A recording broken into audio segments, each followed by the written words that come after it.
महाराज जी, युवावस्था में हमें धन की प्राप्ति के लिए ही यत्न करना चाहिए या भक्ति मार्ग में चलते हुए जो ईश्वर द्वारा प्रदान किया गया है उसी में संतोष कर लेना चाहिए? ये तो बहुत उत्तम बात है। अगर ये बात आ जाए कि पूर्व प्रारब्ध के अनुसार जैसे हम नहीं चाहते पर हमें दुख भोगना पड़ता है, अगर हम सुख की विचार न करें तो भोगना पड़ेगा ना, मिल जाएगा ना। हाँ, हमारे वृंदावन के परम रसिक श्री स्वामी हरिदास जी महाराज कह रहे हैं, हरि भज छाणी न मान नर तन को, मति बंछे तिल तिल धन को, अनुमांगे आगे आवे गो, ज्यो पल लागे पल को।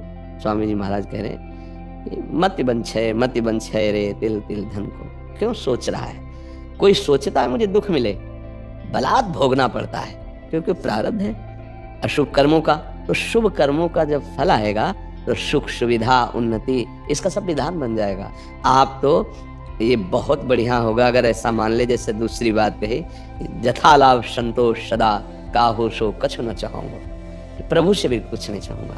आप जैसे विधान से रखोगे मैं वैसे रखूंगा अपने जीवन को, अपने मन को, अपनी इंद्रियों को। बस आपका स्मरण न छूटे, आपका भजन न छूटे। तो आप समझो, नाम जब चल रहा है, भगवत स्मरण चल रहा है, तो ये सांसारिक लौकिक भोगों की तो बात जाने दो, अनंत महिमाशाली भगवान को अधीन कर सकता है जो, ये रिद्धियां सिद्धियां लोक लोकांतर के सुखों की तो बात जाने दो। सुमिर पवन सुत पावन नामू, अपने बस करे राखे रामू, वही नाम है, वही नाम है, कोई दूसरा नाम नहीं। जो बड़े बड़े सिद्ध महापुरुष नाम के आनंद में डूबे, वही नाम है। बस हम नाम को पकड़ ले, पक्का विश्वास कर लीजिए। अगर जिह्वा से नाम चल रहा है और हृदय में एक बात है कि भरोसा मुझे भगवान का है, तो निश्चिंत हो जाओ, लोक परलोक के हर सुख तुम्हारे चरणों में आएंगे, पक्का समझ लीजिए। जैसे संत महात्माओं को लोग कहते हैं ना कि कितना वैभव कितना ऐसा, ऐसे तो ये छल कपट से नहीं होता है।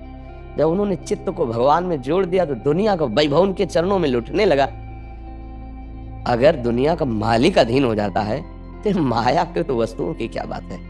अगर विवेक काम कर जाए तो दूसरी बात बहुत जोर की है, जैसे प्रभु रखे वैसे रह जाओ और नाम जब कर लो तो होगा क्या, बहुत अच्छे से प्रभु रखते हैं। अब उनके भरोसे हो जाए ना तो सब बात, नहीं तो शरीर में कहीं पीड़ा हो तो सब ज्ञान विज्ञान भूल जाएगा। अभी सूचना आ जाए कि आपकी किडनी फेल हो रही है तो प्रश्न भूल जाएगा, उत्तर भूल जाएगा, नहीं भूल जाएगा। हाँ, तो ये भगवत आश्रय, ये हम कह रहे हैं कि जो दूसरी बात कही उस पे अगर स्थित हो जाओ तो बहुत जोर की बात। जहां इस शरीर के उदर पोषण के लिए जाते थे, मिला तो पाया, नहीं तो यहाँ भूखे भी रहे। वहां कई 100 साधक का रोज सुबह और शाम भोग बनता है, श्री जी भोग पाते हो, साधक साधक कह पाते हैं, कई 100 की संख्या में। और किसी से ऐसे नहीं प्रभु, यहाँ कोई आपको संकेत भी नहीं कर सकता। यहाँ का सख्त शासन है कि ऐसा नहीं कर सकता कि भाई 400-500 साधु सेवा होती है आपको, नहीं, कहीं आवाज नहीं, कहीं दान पेटी नहीं, कहीं किसी भी तरह का ड्रामेबाजी नहीं कि यहाँ पर्चा भरो, यहाँ ये करो, यहाँ कुछ नहीं है। और इतने अच्छे से श्री जी चला रहे हैं, किसी से कहना नहीं, कोई किसी से फीस नहीं, बिजली सब कार्य, कितने कार्य, सब हजारों लोग बैठ के सुनते हैं, तो साउंड सर्विस क्या क्या सबकी व्यवस्था समय पे है। बस उतना है कि खा लो पी लो आनंद से रह लो, बस। हाँ, साईं उतना दीजिए जामे कुटुंब सब आए और मैं भी भूखा ला रहा साधु लो, बस वैसे चला।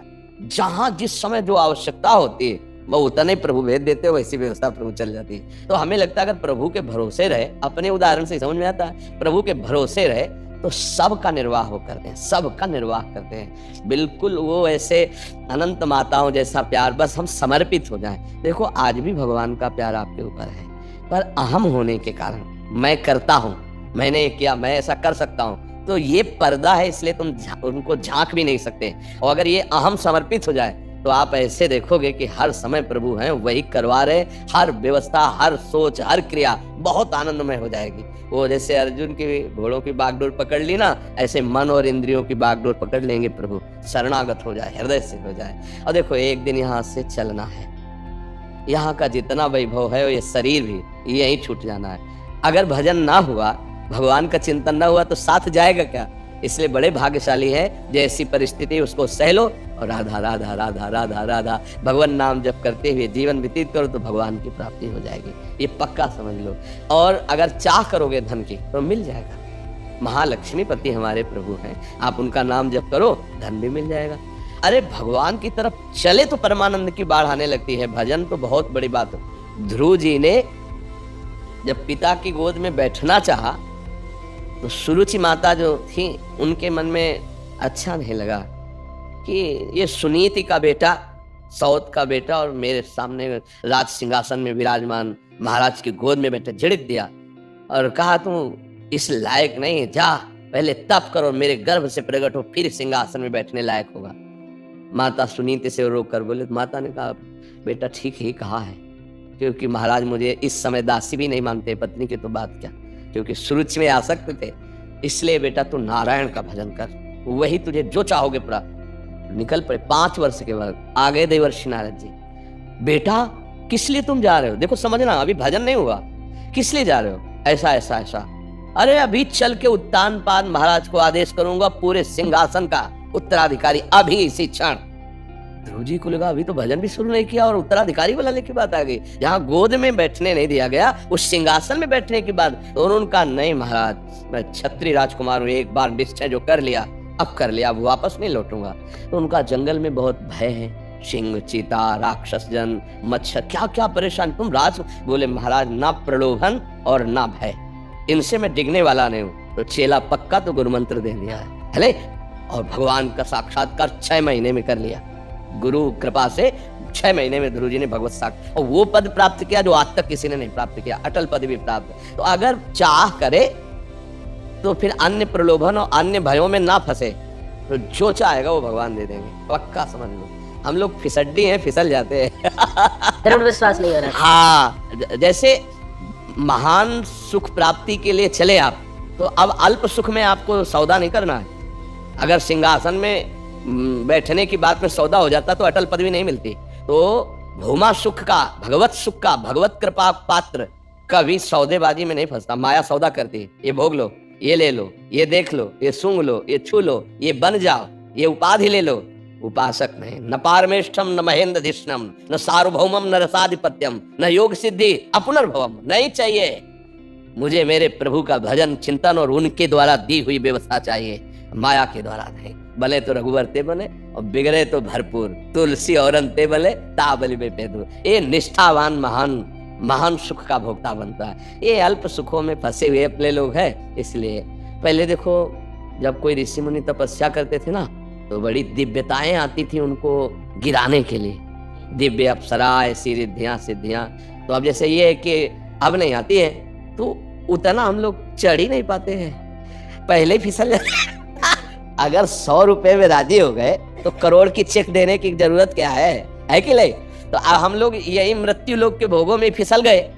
तो अब देवलोक के या दिव्य सिद्धियां या ऐसे दिव्य चमत्कार हृदय में प्रकट हो, अगर हम निष्ठा से बने रहें तो कोई भी परास्त नहीं कर सकता, सीधे भगवान आएंगे। हम एक बार बिल्कुल ग्रामीण भाषा में बताया कि जैसे बच्चा रोना शुरू किया, खिलौनों से नहीं खेल रहा, तो माँ फिर देखती और अपने निज जन को भेजती, बेटी बहन किसी को, जा उठा ले गोद में, और उस पे भी जब राजी ना और रोना बंद ना करे, तब माँ फिर कहती है अच्छा तो सब काम बाद में हो जाएगा, और फिर बेटे को गोद। ऐसे जब कोई भगवत मार्ग में चलता है संसार के खिलौने छोड़ करके, तो भगवान उसके आगे दिव्यताएं भेजते हैं, दिव्य भोग, फिर कोई नहीं जानेगा, भोग लो एकदम ऐश्वर्य वैभव रिद्धियां सिद्धियां।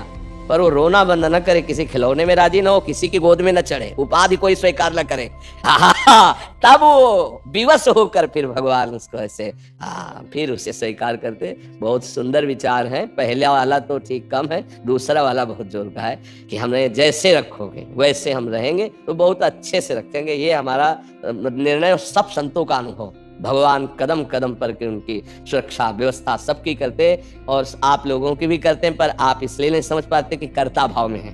अहंकार होने के कारण आपको लगता है कि मैंने किया, ये समझ नहीं पाते, मलिन हृदय हो गया। तो अब क्या होता है कि वो फिर इस बात को दूसरी तरह पेश करता है कि जब बुरा किया तो भगवान ने तो करवाया, अगर उनकी इच्छा न होती तो हम कैसे कर सकते थे, उनकी इच्छा के बिना पत्ता नहीं। ये गलत जो चिंतन है वो उसको अनुभव में नहीं आने देता।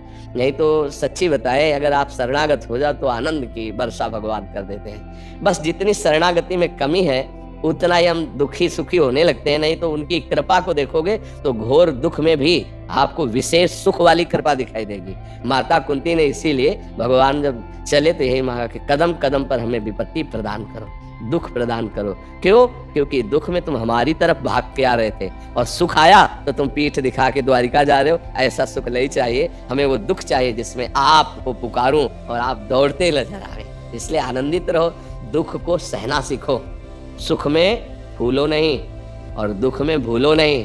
कुछ क्षण के लिए दुख है, रात्रि है तो दिन आएगा, और दिन है तो भूलो नहीं, रात्रि आने वाली। इन दोनों से हम ऊपर उठें, दुख सुख से ऊपर उठें। महर्षि, कल हम बाहर थे तो एक ग्रस्त साधक का ये प्रश्न था कि जैसे पहले अधर्म आचरण से पैसा कमाते थे, पूज्य महाराज जी की वाणी सुनने के उपरांत मतलब अभी धर्म आचरण से पैसा कमाई हो रहा है, बट अंदर एक धन की इच्छा है कि मैं ज़्यादा से ज़्यादा कमाऊं ताकि मेरे बच्चे अच्छे से हो या मैं कहीं मकान ले लूं। तो ये भी इच्छा महाराज जी, ये इच्छा भी बाधित है? यही इच्छा तो पाप कर्म कराती है, चाहे जितना वो कोई सफाई पेश करे। जिसके अंदर ये इच्छा आ जाती कि मैं अधिक से अधिक धन कमाऊं और अपने परिवार को सुखी करूं, जो 4, 5, 8, 10 लोग हैं, इसके अलावा मैं अधिक से अधिक धन कमाऊं, तो वो कुछ भी कर सकता है। जिसके मन में ये संकल्प आ गया मैं अधिक से अधिक धन कमाऊं। धर्मात्मा पुरुष धन की तरफ वृत्ति नहीं रखता, और धर्म की तरफ वृत्ति रखता है कि मैं अधिक से अधिक धर्म पूर्वक आचरण करूं, भले नमक रोटी खाना पड़े। और आपको सच्ची बताएं, धर्मात्मा पुरुष के बच्चों के लिए धन जमा नहीं करना पड़ता। वो इतने प्रवीण होते हैं, इतने महिमाशाली होते हैं कि वो सब व्यवस्था कर लेंगे। और धर्मी पुरुष जो अपने बच्चों के लिए अधर्माचरण करके जमा करता है, वो उसी को पीटते हैं, घर से निकाल देते हैं, और इसके बाद उनकी बुद्धि भ्रष्ट होकर ऐसे आचरण करते हैं, वो नष्ट हो जाते हैं। लिख लो, कागज में लिख लो। अधर्माचरण से कमाया हुआ धन ना तुम्हें सुखी कर पाएगा, ना तुम्हारे बच्चों को सुखी कर पाएगा, पक्का समझ लीजिए। और धर्म के द्वारा चलोगे तो माना कि बहुत मेहनत करके तुम बच्चों को नमक रोटी पवा रहे हो, मेहनत कर, वो बहुत बड़े ऑफिसर बनेंगे, वो बहुत अच्छे किसान बनेंगे, वो बहुत अच्छे भारत की सेवा करने वाले बनेंगे। धर्मात्मा पुरुष में ही सामर्थ्य ऐसी होती है। तो बचपन से उन्होंने धर्म का अन्न खाया तो उनकी बुद्धि शुद्ध होती है। और देखो आज के बच्चे जवाब कैसे दे रहे हैं माता पिता को, क्या सुविधा माता पिता ने नहीं दी, एक नहीं मानते, जो मन में आया सो कर रहे हैं। अगर बोले तो ऐसा जवाब दे देंगे, ऐसा लगता है परिचय में नहीं है। मतलब पुत्र की तो बात जाने तो क्या परिचय नहीं है? क्या इतनी सभ्यता नहीं सीखी कि अपने बड़ों से कैसे बात की जाती है? आज का बच्चा जब अपने माता पिता से बात कर रहा हो तो आप उसको सुनिए, उसके संभाषण सुनिए। जहाँ विद्या से विनय आती है तो पढ़ लिख कर वो कितना असंबद्ध प्रलाप करता है, कैसे वो बातें बोलता है और कैसे उसके आचरण हो रहे हैं। ये सब धन की सुविधा देने पे हो रहे हैं। हम ये नहीं कहते कि आप धन मत कमाओ, धर्मयुक्त कमाओ, लेकिन धन की इतनी भूख पैदा हो जाए तो वो भी पापाचरण कराएगी, तुम समझ ही नहीं पाओगे। पक्का धन की मांग पापाचरण कराएगी ही कराएगी, उसमें स्वयं का दोष है। और धर्म से युक्त धन फिर वो कुल परंपरागत अच्छा चलता रहेगा। 100 रुपया कमा के अगर धर्म से लाओगे और उसकी दाल रोटी केवल खाओगे तो पूरा परिवार चैन से सो लोगे, पक्का विश्वास रखना। और अधर्म से 1 लाख लाओगे ना तो टेबलेट खाने पर भी सही नींद नहीं आएगी, परेशानियां बढ़ती चली जाएंगी। और जो परिवार के सदस्य हैं उसमें पहला रोग पैदा होगा कलह, एक दूसरे के प्रति दोष दर्शन और कलह परिवार में आकर के अशांत हो जाओगे, क्योंकि अधर्म आ चुका है। पक्का समझो, शास्त्र सम्मत बात है। इसलिए हमें लगता है धन की चाह तो होती है सबके अंदर, जो भगवान के रहस्य को नहीं जानते हैं उनको लगता है धन की चाह करने से धन अधिक मिल जाएगा और सुखी हो जाएंगे। क्या जिनके पास धन है बहुत ज्यादा वो सुखी हो गए? क्या आप देख लो, खूब ऐश्वर्य है, बड़े पदों में, बड़ी महिमा में, और हालत अंदर की जो है वो बहुत दयनीय है, दयनीय। तो धन तो है, पद भी है, व्यवस्था भी है, पर हालत दयनीय है। चिंता, शोक, भय, अशांति, ये धन से दूर कर सकते हो, कर लो। और नाम जप करना शुरू करो, ये दूर हो जाएगा, निश्चिंत हो जाओगे। भगवान सब करुणा करके अनंत ब्रह्मांडों को चला रहे। जैसे कोई कहे राधा राधा कहने से हम मेहनत ना करें, तो पहली बात तो कभी आज्ञा नहीं कोई संत देता कि आप मेहनत ना करो, कभी कोई शास्त्र आज्ञा नहीं करता कि आप कर्तव्य कर्म ना करो, ऐसा कभी नहीं कहा गया। यही कहा गया है जो करो धर्मयुक्त करो और नाम जप करो। नाम जप करते हुए जो कार्य करोगे सब भजन हो जाएगा, और धर्मयुक्त है इसलिए भगवद अर्पित हो जाएगा। और अच्छा, धर्मात्मा पुरुष ही सुखी होता है। पाप कर्म करने वाला उसका परिणाम दुख आता है, तो कभी सुखी हो ही नहीं सकता। वो कुछ भी कर ले उसका परिणाम ही दुख आता है, अशांति आती है, क्लेश आते हैं, नाना प्रकार की चिंताएं, सुख, और आगे चल करके आपका मन खुद दंड देने लगेगा, आपको जलाने लगेगा। देख लो आप अगर जो गलती करते हो तो बिना किसी भय के मन भयभीत करता है, कल्पनात्मक भय, चिंता, कल्पनात्मक चिंता, कल्पनात्मक शोक, मन ही जला रहा है तुम्हारा। फिर वो कर्म का जब दंड आएगा तो भोगना पड़े। हमें लगता है धन की चाह तो है, पर धर्म से युक्त धन की चाह करो, अधर्म युक्त ना करो। अगर ये कि हम अपनी 7 पीढ़ी के लिए जमा कर ले तो धर्म से नहीं टिक सकते, फिर धर्म से तुम्हें भ्रष्ट होना पड़ेगा, क्योंकि धन प्रधान लक्ष्य हो गया। अब आपको कोई कहेगा कि 5 मिनट की बात है, थोड़ा बस झूठ बोल दीजिए, ऐसे से ऐसे कर दीजिए, काम बन जाएगा, आप बोल देंगे, क्योंकि आपको है कि हमारे बच्चों के लिए हमें जमा करना, पीढ़ी दर पीढ़ी सब सुखी रहे। ऐसा नहीं, हम धर्म से जो भी है वो करेंगे, इसके बाद हमारा भगवान करेगा पक्का। देखो युधिष्ठिर जी ने धर्म नहीं त्यागा तो कौरवों का बहुत बोलबाला था। अरे भीष्म पितामह द्रोणाचार्य जिनके साथ है उनके बोलबाला का क्या कहना, मिटिया मेट हो गए।